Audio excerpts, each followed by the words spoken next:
Hello, everybody, and welcome back to HTF Bets. As always, I'm your host, Riley Shepard. On today's episode, the crew and I discuss the ongoing NBA trade deadline chaos, the Premier League transfer window, and our surefire picks of the week. So let's get right into it. HTF Bets starts right now.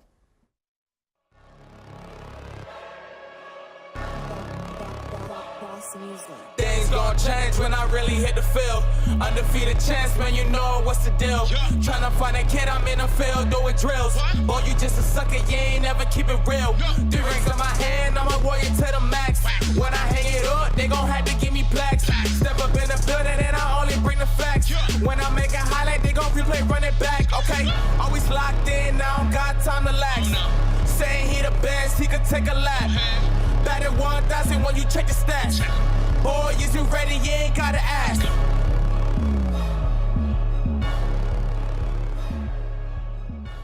We are back. Riley Shepard, Jeffrey Laux, Luca Costa, and joining us this week for NBA trade deadline news is Ryan DeCruz. Ryan, as our resident Miami Heat fan, what is the one trade you want to see your team make before 3 p.m. today?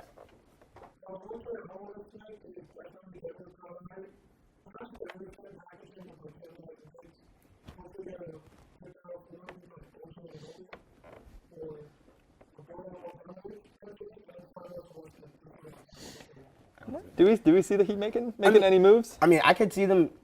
I can see them making a move, but not for Bojan because he just signed a contract or whatever. And they just said the Pistons want to go forward with him. Like they say he's due to the future. So and I'm not lying, that boy's a hooper. So I don't think they'd let him go, to be honest with you. But Somebody that is definitely a certified hooper, Kevin Durant, which will likely go down as the biggest deal of this deadline. Broke around 1 a.m., 1:30 last night. Crazy. None of y'all were up for that.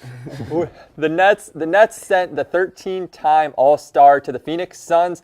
Now this blockbuster trade did definitely cost a hefty price tag for Phoenix, shipping Mikal Bridges, Jay Crowder, Cam Johnson, and 4 future unprotected, which I think is important, unprotected first-round picks for the former MVP. Jeff, what was your immediate takeaway from that trade? The Suns have sold their soul. Yep. It's okay. If you want to get a ring, another ring, I understand. But I see the cap being 2 rings at most. And do you really want to give up 4 unprotected first-round picks? Because these big-time contracts are coming into your building now. You already have a big-time contract in Chris Paul. You need to calm down. And that, honestly, sorry, I need to cut you off. That honestly all depends if they stay healthy because, bro, we've known this same team is not known for staying healthy. Chris Paul gets injured in every playoff series he ever plays. KD is injured currently. And on top of that, DeAndre Ayton doesn't even want to play in Phoenix. So No, I think you touched on that contract. The contract is important. His recent 4-year, $194 million extension kicks in this season. It kicked in this season. He's due to make $49.9 million in 2024-25. And $53 million in the final year. Ryan, Phoenix gave up a lot. Like those are not just bench players they're giving up. Mikal Bridges, arguably the deep point last year. Cam Johnson is a good 6-man off the bench. What was your takeaway when you saw this deal?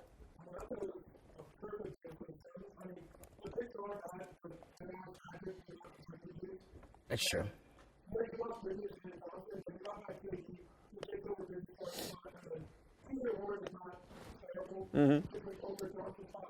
That is true.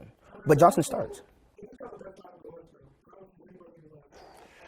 I don't know. I'm looking at their second unit right now. It's not pretty, and I feel like the last 2 or 3 teams that have made the finals runs have good bench units. The Milwaukee Bucks depth. And the depth is not there. Cameron Payne, Damian Lee, T.J. Warren, Dario Saric. It's not it. Bismack Biyombo. You know what else isn't there? The defense is honestly not there either. Like if we're being real, KD is not the same two-way player he really was back on the Warriors. And the Nets. Even his brief beginning stint on the Nets, he was good, but like he's gonna fall off. He's gonna just take too much workload on offense, And Devin Booker's never been good defensively. So is this a legitimate title contender? They're sitting at plus 460 odds, the 3rd best in the NBA to contend for a title.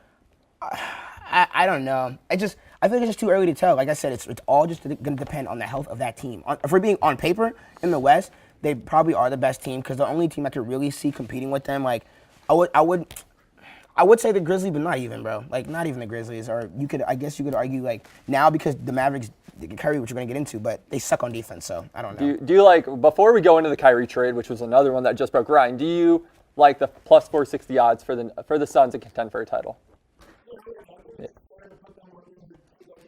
Yeah, me too.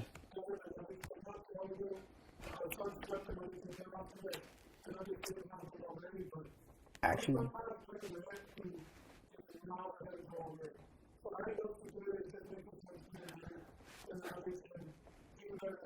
Now, thank you, Cameron Forcier, for just breaking the news that Jay Crowder just got traded to the Milwaukee Bucks. What? Now that's crazy. Are you wait for who? I don't have the details, but Dang. That's a solid pickup. Bro, that's a great pickup, bro. That's gonna be another Chris Middleton. That's another Chris Middleton. Like that's a great pickup. Now the other major blockbuster trade that just broke a couple days ago was Kyrie Irving getting sent to the Dallas Mavericks. So the Nets in this deal received Spencer Dinwiddie, Dorian Finney-Smith, 2027, 2029 second-round picks, and a 2029 first. Dallas obviously received Kyrie and Markieff Morris. Now, Kyrie just scored 24 points in his first game with Dallas last night, defeating the Clippers. Ryan, are the Dallas Mavericks title contenders in the West?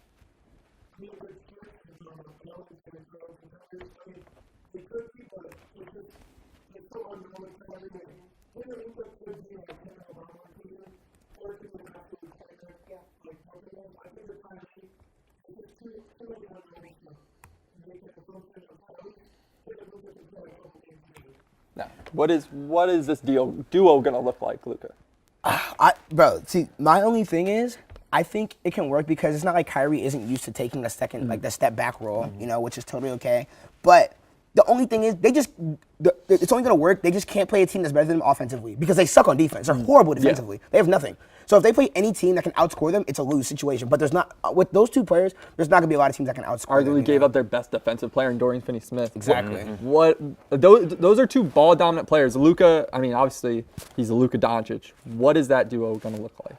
I have to agree with Luka. I feel like the duo can coexist together because Kyrie has seen it with James Harden and Kevin Durant. Even though they didn't all get to play together in Brooklyn, they all got to see. They only played like 14 games together in total. 14 games, which is crazy. That's insane. Seeing the pictures, it's like I can't believe it's all come to this. But I honestly think Kyrie's shooting at an efficient clip. He understands what needs to get done, and like he's also a very like pass-oriented player also. He's not like, give me the ball, I'm going to take it down. He's like, here, Luka, go do the crazy things that I can't do at my age. Go do this, go do that. But like you're saying, Dorian Finney-Smith, they're losing all their depth pieces. And like, what are you going to do when you get down to the playoffs? Luka's hurting. Kyrie's getting older in age. What are you going to do when you don't have any young pieces to come off the bench to ignite that team? Yeah. And also, I would just like to say, it's crazy to me how Kyrie won his first game in Dallas, and the first thing they asked him about is how did he hear about the KD trade? That's wild. That's wild. 1:30 a.m. broke, but really quick, I do want to touch on the Lakers. Kind of getting some pieces, I guess. No, D'Angelo Russell got traded to the LA Lakers. They are also getting Jared Vanderbilt and Malik Beasley, those are some nice pieces around him. They're actually kind of filling this team out. Ryan, are they making the playoffs? They're sitting at 25-30, 2 games back from the final play-in spot. Does this trade propel them over that edge?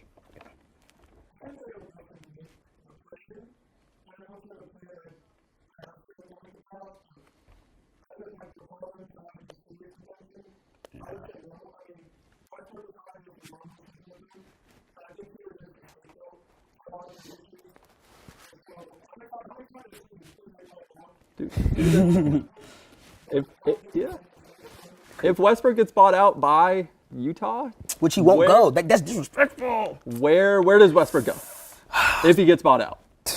I don't even. Jeff, I want to hear what you have to say. You know, I'd be cool for him to go to the Pelicans or some team that needs a ball-dominant guard. And veteran leadership, too. Yes, veteran leadership.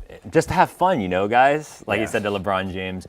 I mean, I feel like everyone on Twitter hates Russell Westbrook. When you look at the numbers, he's playing at an efficient clip. He's also he's Russell Westbrook. These Oklahoma City Thunder, Russell Westbrook. You get what you get. You don't really see much more from him, but I feel like a team that needs a point guard to handle the rock at most times will need him. And I just want to go around really quick, starting with Luka.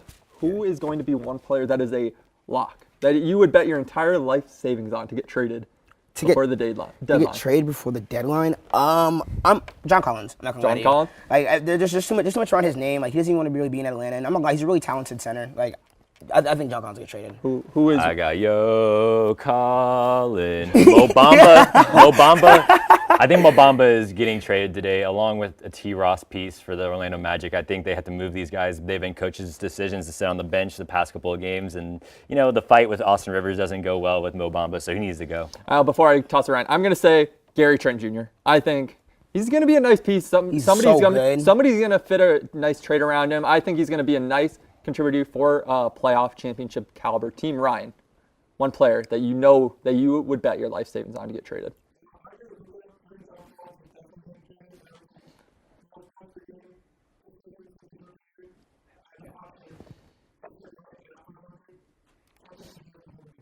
All right. That is all the time we have to talk about an NBA trade deadline, but don't go anywhere because we've got some Premier League talk with Ron Peretti. We will be right back. Welcome to HTF Hot Takes. I'm Johnny Jackson. We've got Emily Aaron to my right and Maluka Costa to my left. Hello and welcome to our segment of Hot Ones. I'm here with Noah Kemper and Grant Wheeler. Yep, I knew that. Grant Wheeler. Listen, I'm a Bulls fan, but I just can't ever argue against LeBron. I watched him my whole life. I've been going back and forth with this debate for a long time. It's got to be Michael Jordan. Whatever she wanted. I would wake up in a maid costume for Doja Cat. Brutal. Jeffrey Laux, no question. Richie, I would give it to Richie. It is not Richie. It is not Richie. No, it's Jeff. Richie's pronouns are he, they, because he cannot be him. What? Oh, wait a second. I'm gonna have to also agree and say Jeff. He always is spiffy. It might be Cameron. Cameron's had some good fits. Out of the women, Norelli always dresses really, really cute. Oh, that went so awful. It's basketball. College football, I think, is the best sport to watch. If you don't like soccer, it's because you suck at it. I think college football is the best. Thanks for watching. On February 6th, disaster struck the people of Turkey and Syria. A 7.8 magnitude earthquake has left both countries absolutely devastated. The death toll has risen to 20,000 people at the time of this recording, and over 71,000 people have been injured in both countries. Women, children, and even infants have been pulled from the rubble, and rescue missions are currently ongoing as we speak. I hope that I can speak for everyone at this program. Our thoughts, our prayers are with all the families and victims of this tragic event. HTFN stands with the people of Turkey and Syria. Thank you, Luca, for that piece on the earthquake. Like he said, our thoughts and prayers continue to be with people of Turkey and Syria. And Jeff, take it away. Take it away. So this week, our player with purpose is going over down to Brazil for Neymar's institution. We are talking about Neymar Jr. And this foundation that he hosts is called Projeto Neymar Jr. Neymar Jr. spent much of his life in Jardim Gloria. It's a neighborhood in Brazil. The athlete and his family are deeply aware of the reality of those who live in a social vulnerable situation in the region, and therefore they wanted to give back to society and everything that they lived in the Grande area. The athlete always had his family support at home, at school, and on the pitch, which was essential for him to walk his path and achieve what few have achieved also. So he goes along for kids that don't have the family members, don't have the support systems, and he helps out around that area. And many of the children who grow up in that area do not have the structure or the financials to do anything. So he puts together a group every year and sends them off to good academic classes, good school programs, and I just ultimate respect to Neymar because it's been almost 7 years now he's had this program, and he's not just a wonderful player on the pitch, but he's a wonderful person at heart. That's why he's our player with purpose. Yeah. Yes, and that's why he's our player with purpose. As always, thank you, Aaron Cabana, for the graphic that you see on your screen. Now let's get into Flitty. Premier League transfer window. Luca, I want to start with you. What is one of these transfers? What is the one that stands out to you the most? Yeah, 100%. So this is one going outside of the Premier League. We're going to talk about João Cancelo. João Cancelo is not even arguably debatably one of the best fullbacks in football in the last 2 years. He's been in amazing form with City. And it's just crazy to me because they really let him go to Bayern. And Bayern Munich, it's very key because they have struggled at right back since Philip Lahm left. It was a $70 million loan with option to buy. So at the end of the loan process of a year, they can buy him if they want to. And I think he's seriously going to be one of the real missing pieces. Ron, what do you think?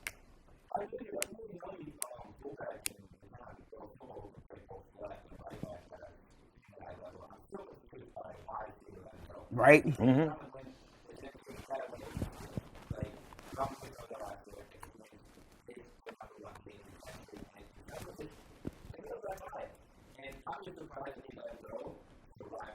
Yes, it's literally it's a number one competitor. And Bayern also plays. They play VfL Bochum in their next game. If you're gonna take anything, if you're gonna bet on that game, 100% take Bayern to win. VfL Bochum have not been playing good recently. Bayern's on good form, So yeah, that's my Premier League transfer for sure. And Weston McKennie went too, but that's another thing. Now, Ron, you had Pedro Porro as this major transfer. Talk a little bit about that and what that means. He's good.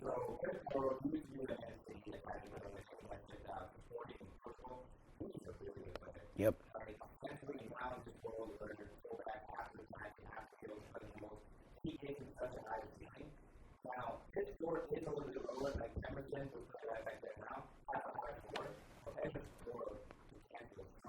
Yep.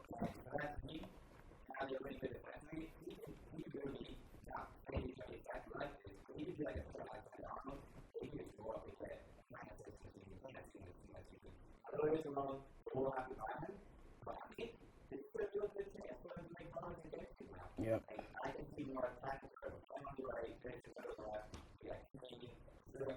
Human song.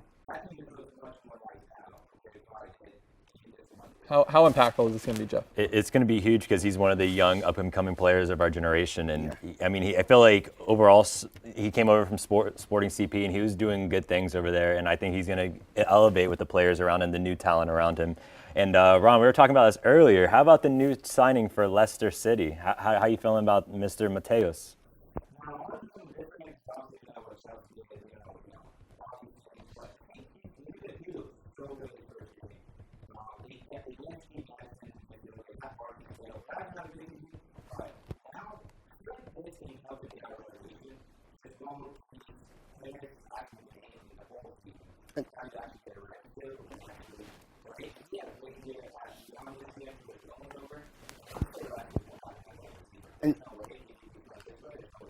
And one of the teams also that's fighting relegation, Southampton, they made a big move too, right, Jeff? Yeah, and it's one of my favorite players to watch this past World Cup. He was playing against Uruguay on the Ghana squad. Kamadine Solmana, he's a wonderful inverted winger. Good pronunciation. Oh, I have to get it right. I have to get it right for the 20-year-old stud because he's faster than Kylian Mbappe. He was the second fastest player in the World Cup, and it's not just his speed; it's his technicality, Yep. his dribbling, his chance creation. The only issue I have with Kamadine is probably, his shot creation. Sometimes it's like, hey, he wants to go for it all the time, and it's probably not the best chance. He probably needs to pass it up. But I think that with age, he'll get better as a player, and I'm excited to see him on that squad because I've always been a Southampton lover. I've always wanted to see them get out of relegation, don't get sent back to the second league. I just don't want to see it happen to them, and I think that he'll go well in the 4-2-3-1 system. I'm a big fan, and I also think that Ward-Prowse, he's a great center mid, and he'll set him up for success. Do you think that formation is going to be beneficial? Yeah, 4-2-3-1 it's the meta right now. Like most teams, it's literally just a different 4-3-3. 4-3-3 has been leading football for probably the last decade, I want to say. It's been the number one formation that winning teams have used. And 4-2-3-1 is just making the change, just putting the wingers a little bit back, false nine, So yeah, I think it's gonna do good, and especially, you have a good midfielder, don't you, right? A big boy midfielder, right? Ron. I don't know. Come on, you know Enzo Fernandez. You know who that boy is. Ron, tell me about this Enzo Fernandez transfer. Just how impactful is that going to be? He looked comfortable, bro.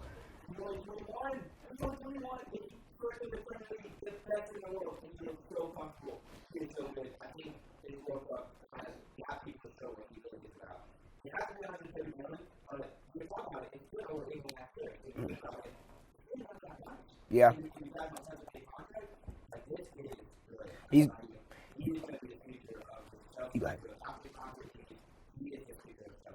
Only 22, got a chance to play with Messi in this past World Cup, do something great with his team. I think that's a huge signing. And it's a club fee signing too. And, sorry. No, continue. No, and it's the highest paid for a midfielder ever in the history of soccer, $103 million. There's no other one.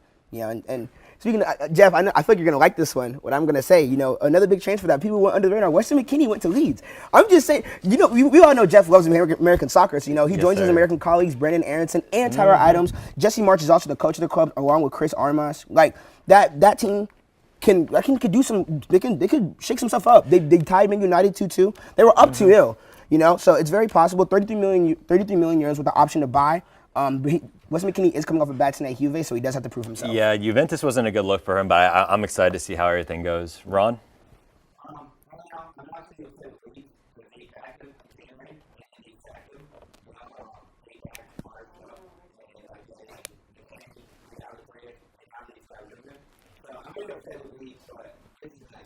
Now, that is all the time we have for Soccer Talk. But don't go anywhere, because Kelly Campbell is joining us for Surefire Pick of the Week. We'll be right back.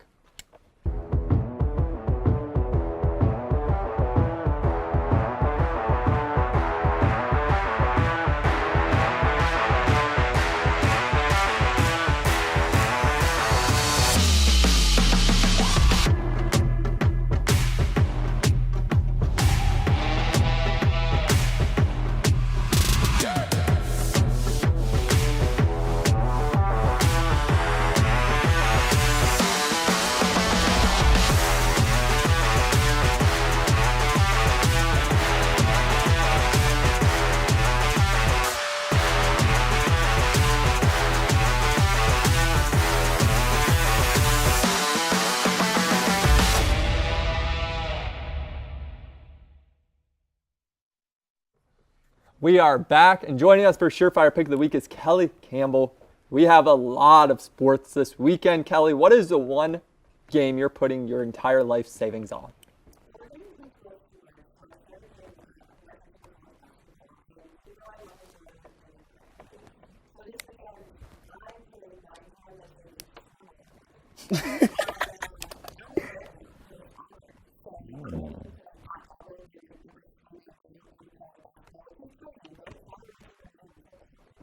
Isn't it?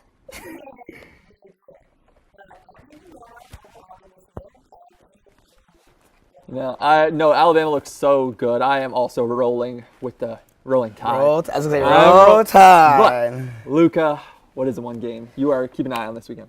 So, if you guys have been here before, I'm an Arsenal fan. So one thing I'm never going to do is ever root for Tottenham. I don't care who they play. There's no way I'm ever taking Tottenham in a game. Even though they just made the signing of Pedro Porro in the last segment, who cares? I think Milan plays Tottenham in the Champions League this Tuesday. I think Milan is going to end up beating Tottenham. Milan has dropped 8 of their last 10 games. It's pretty bad.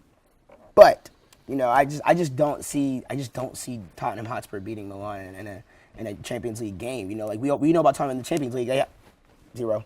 They don't do that, So that's my pick of the week. Take Milan for sure. Definitely not take Tottenham. Now the homer pick. The homer pick, baby. As soon as I saw it, I knew Jeff. And people were dissing on me. They're saying, pick Denver. So we're taking Denver at Orlando Magic tonight, 7 p.m. Boy. And the last time they played in January, Nikola Jokic hit a 3-point game winner to help lead the Denver Nuggets to a win. So it was barely a win in Denver. I'm taking the Magic. Denver's favored by 6 points. I am taking the Magic on that. Okay. And the over-under is 231.5. I'll take the over because 15 points from both? Yes. Denver's defense is yielding 48.1% from the field and 56.1% from the three-point arc. I think the Magic are going to make a statement tonight and tell the Denver Nuggets, hey, we're only 2.5 games back from the play-in. We're making it. Kelly, are you rocking with the hometown team? Paulo, Franz.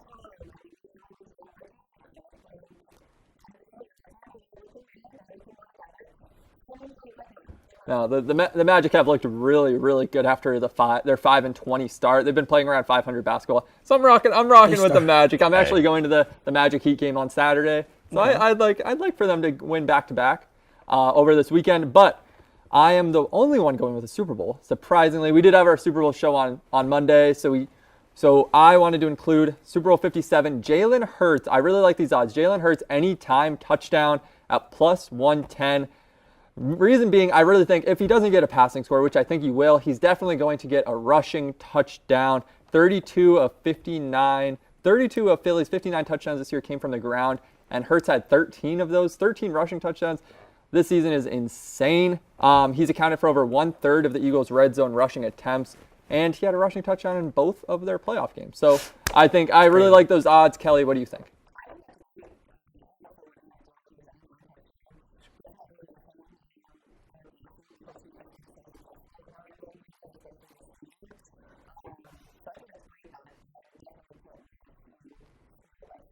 Chiefs are not good against mobile QBs. Isn't it crazy how? Isn't it crazy how like literally all the stats and all the numbers are against the Chiefs, but everyone thinks the Chiefs are gonna win just because they have Patrick Mahomes? I don't know. That's just me though. He's just a chosen boy. He's just like Brady. He's the chosen one, man. All right. Kelly, if you had to guess what Jalen Hurts' stat line would look like, is going to look like in the Super Bowl, what would it look like?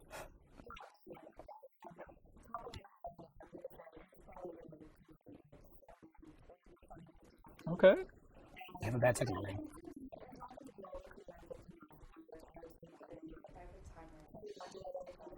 It's a good.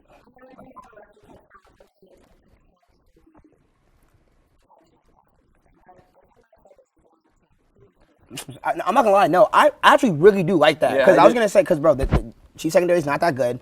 I think Jalen Hurts is gonna have a total of 3 touchdowns, maybe. Okay. I think total 3. I think like I'm gonna say 2 passing, 1 rushing. Because like she said, Miles Sanders is honestly going to carry a lot of that load. So which wide receiver is going to carry? AJ Brown's going to carry over. No one can guard AJ Brown. I don't understand why y'all think the Chiefs secondary is going to be able to guard AJ Brown. Like, come on, like stop it. No Trent McDuffie. No, man. Trent McWhat? What is Mahomes? Do you think Mahomes is going to have a better game all in all than Hurts? What I'm curious, Kelly. What do you think Mahomes is going to throw for? I've heard. Who said it on the? Like 400 yards. 400 yards. That boy, lucky he's not here right now. Oh my God.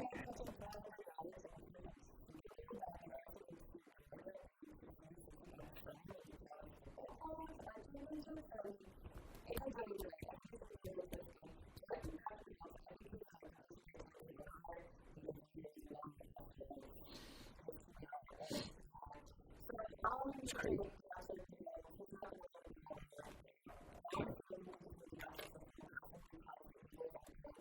Damn.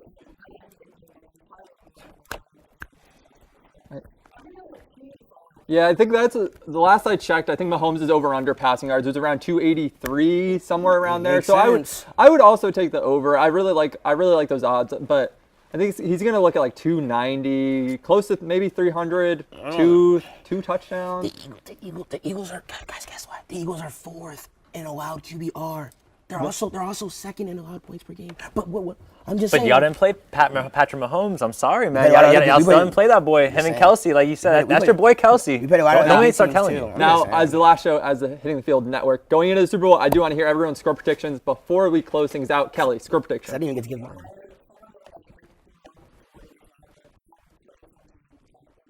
Okay. Yeah, I know you're riding with the Eagles. No, yeah, because I didn't even get to give mine during Super Bowl show. So I'm honestly, I'm gonna say 34-28. Okay. Eagles for sure. I was rocking 42-35 last time, but I'm gonna switch it up. I'm gonna switch it up.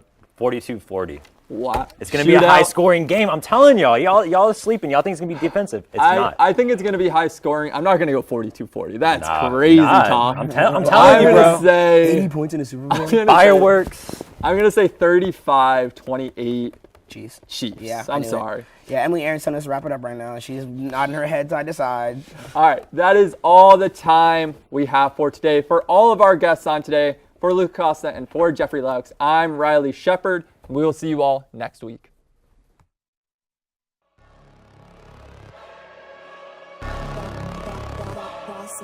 Things gon' change when I really hit the field.